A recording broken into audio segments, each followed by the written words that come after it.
Hello. Welcome back to another episode of Wellness with Hamdi. So, today we're going to be talking about what to do when you get stuck next time, or you just starting off as a beginner in anything that you want to do. So, it came up as an important thing because I recently got stuck and I was wondering what is it that I really want? What is it that means a lot to me? And how can I get all of this without having to compromise on certain things? And so so I I've come up with a strategy, and I feel like this could also help you with whatever that you're doing and you're probably stuck and you need some help.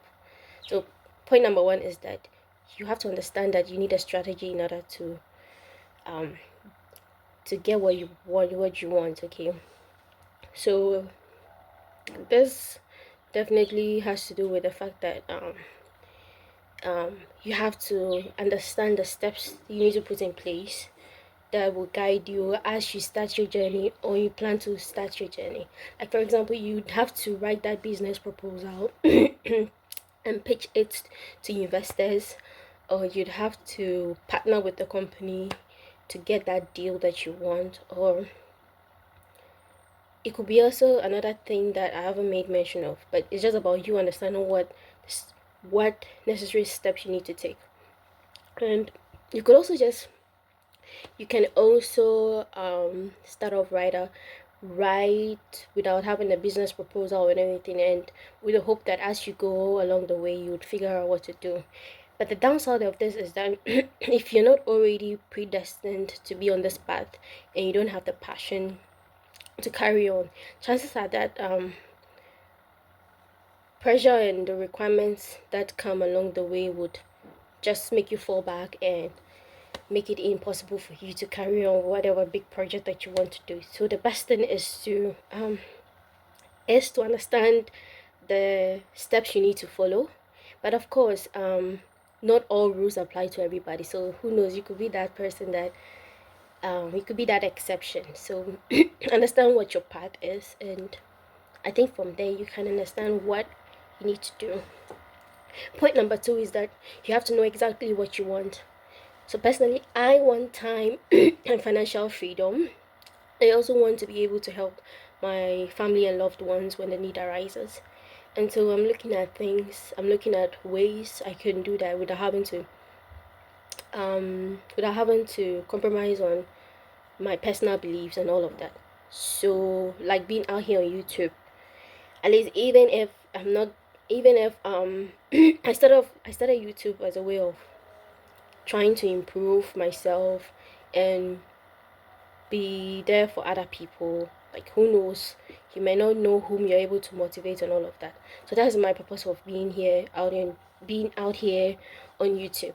So, and it still gives me time to be myself, and I feel great about it. So you just have to understand what you want in life and how you're going to get it. Maybe, who knows, along the line you may get some good surprises that will come your way that will really change your life for the better.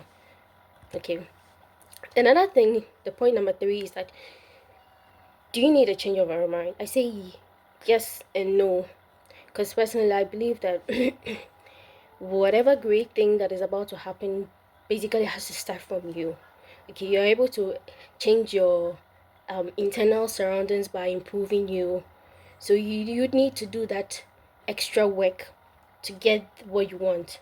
Okay, before that external circumstance comes in and is able to add or dwindle your effect, you should have been able to create a foundation for yourself. I would call it a foundation, yeah, because that's where you get to stand and you're able to fly. But if you don't have the foundation and that opportunity comes your way, it's going to be hard. Okay, so point number three is that you need to understand if you need a change environment. But if you also need a change environment and the opportunity presents itself, I say you should go for it, okay? Because even personally, I would go for a change in environment if that allows me to live the life and achieve my dreams. Okay. And point number four is that, what are the skills that you need to do whatever you want to do? So, like, say you want to start a bakery. Do you know how to bake? Or maybe you don't really know how to bake, but you need people to bake for you. But then, of course, you may need to know certain things about owning a bakery, what comes in it, the cost and everything. You have to attend classes to gain those skills, and that is one of the ways to go. Okay, you need to be able to understand the skills that are needed so that for you to be able to flourish in whatever thing that you want to do. And of course, you could also Google to know which skills are best set for you, because Google has a wide range of information that you can tap into. But just be careful, because sometimes there are a lot of websites out there that could be misleading. So just know what it is that you're looking out for. And then on point number 5 is that, or the last point is that, what are the tools that you need to get started? So now you've had the knowledge, you know the in and outs of the business or the project or whatever that is. If it's even a lifestyle that you want to do, or you're just changing things for yourself, what are the tools that you need? I mean, so that could also be another thing that could draw you back. So like, you have the business idea, you have the knowledge, you have the everything. You have to now find out which are the tools. Like, for example, you want to start the bakery that I made mention of earlier. Then you don't know the tools, you don't know the equipment that you need, you don't know how much you'll be needing. It's all very necessary. So so take time and try to understand the equipment that you need. And better still, you could also look for good alternatives that you could use in place of what you are originally expected to have, so that it will help you save money since you're still a beginner. And as you grow, better resources and ideas will pop up. Yeah. So I think that was about it, guys. Thank you very much, and I hope to come your way with another exciting episode. So stay blessed. Bye bye. Goodbye.